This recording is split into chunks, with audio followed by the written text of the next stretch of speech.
Graça e paz, tudo bom com vocês? Eu sou Ruth Miranda e aqui no canal Flores da Fé você tem acompanhado durante esses quase 4 anos, todos os dias, os estudos bíblicos, onde nós temos aprendido mais da Palavra de Deus. Esse trimestre nós estamos estudando sobre as epístolas de Pedro, a primeira parte, porque no próximo trimestre nós vamos continuar estudando as epístolas de Pedro. E estamos na lição 11, que é essa que nós vamos estudar essa semana. E eu espero que você tenha cada dia mais um conhecimento da palavra de Deus. Eu já fiz a minha oração para que o Espírito Santo nos acompanhe nesse estudo e peço que você faça a sua também, para que o Espírito Santo lhe explique, né? Lhe oriente naquilo que você precisar durante o estudo dessa lição. Amém? A lição dessa semana tem por título Ardente Amor. E o texto de 1 Pedro, capítulo 4, diz assim: mas sobretudo tende ardente amor uns para com os outros, porque o amor cobrirá a multidão de pecados. E o livro Educação, na página 114, diz assim: as agências do amor têm um poder maravilhoso, pois são divinas. Amém? Bom, o primeiro tópico, ele tem por título A Profundidade do Amor, o Grande Termômetro. Como o pecado perverteu a profundidade de nosso amor. Gênesis capítulo 3, verso 12, diz assim: então disse Adão, a mulher que me deste por companheira, ela me deu da árvore e comi. Então a resposta que nós estamos procurando está nessa resposta que Adão deu ao Senhor. A mulher que tu me deste, me deu da árvore e eu comi.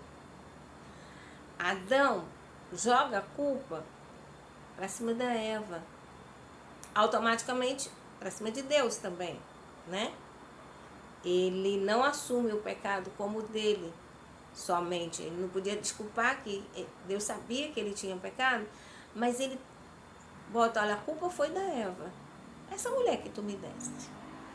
Lembra que a gente leu lá, olha, mas sobretudo tem de ardente amor uns para com os outros, porque o amor cobrirá a multidão de pecados. Foi exatamente o que Adão não fez. Ele não cobriu o pecado de Eva.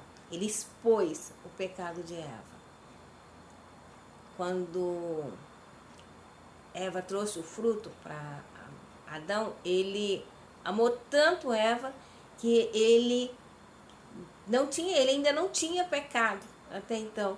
Então ele amou tanto ela que ele queria participar do castigo dela, porque ele amava muito ela e não queria perdê-la.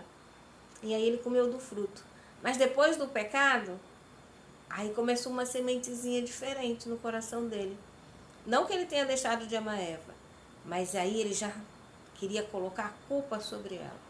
O amor dele não encobriu o pecado de Eva. Mais tarde, diante de Deus, depois que ele pecou, Adão não podia negar nem desculpar o seu pecado, obviamente. Mas em vez de manifestar penitência, ele se esforçou para lançar a culpa sobre sua esposa e, portanto, sobre o próprio Deus. Qual é a forma mais simples de determinar se sou um cristão verdadeiro? Está lá em 1 João capítulo 2, 9, 1 João 4, 20 e João 13, 35. 1 João capítulo 2, verso 9 diz assim: aquele que diz que está na luz e odeia seu irmão, até agora está nas trevas. Se alguém diz eu amo a Deus e odeia o seu irmão, é mentiroso. Pois quem não ama seu irmão, ao qual viu, como pode amar a Deus a quem não viu? E João 13, 35 diz: nisto todos conhecerão que sois meus discípulos, se vos amardes uns aos outros. Bom, um verdadeiro cristão, ele ama seu irmão em Cristo. Não tem essa coisa de não gosto muito dessa irmã, não gosto muito desse irmão. A gente pode até não gostar das atitudes, a gente pode até não gostar da maneira que aquele irmão ou aquela irmã se comporta, mas não gostar dele, não. Nós podemos divergir de opinião, mas temos a obrigação, o dever cristão de nos amar. Amar uns aos outros.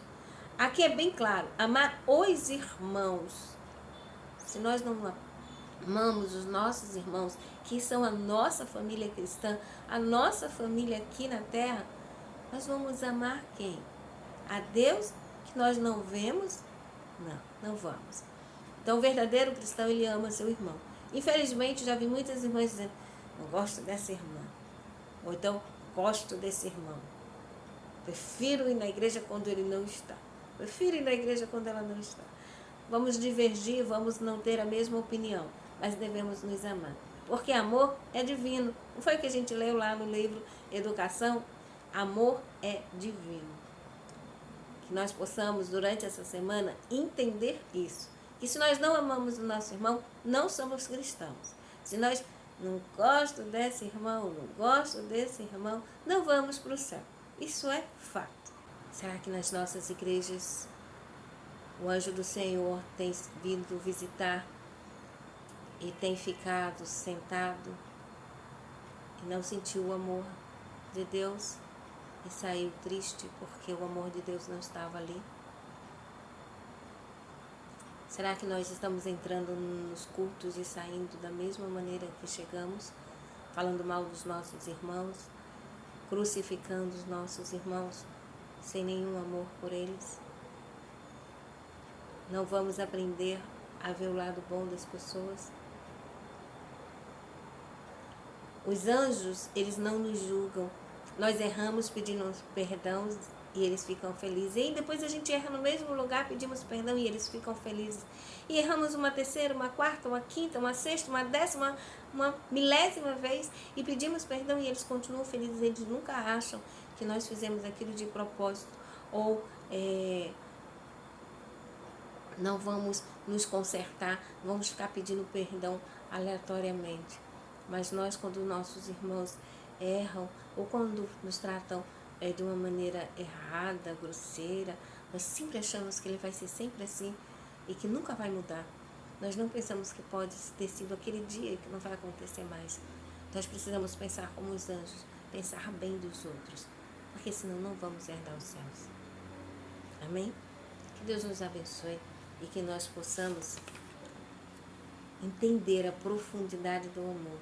Qual é o termômetro do amor? O termômetro do amor é o que encobre a multidão de pecados.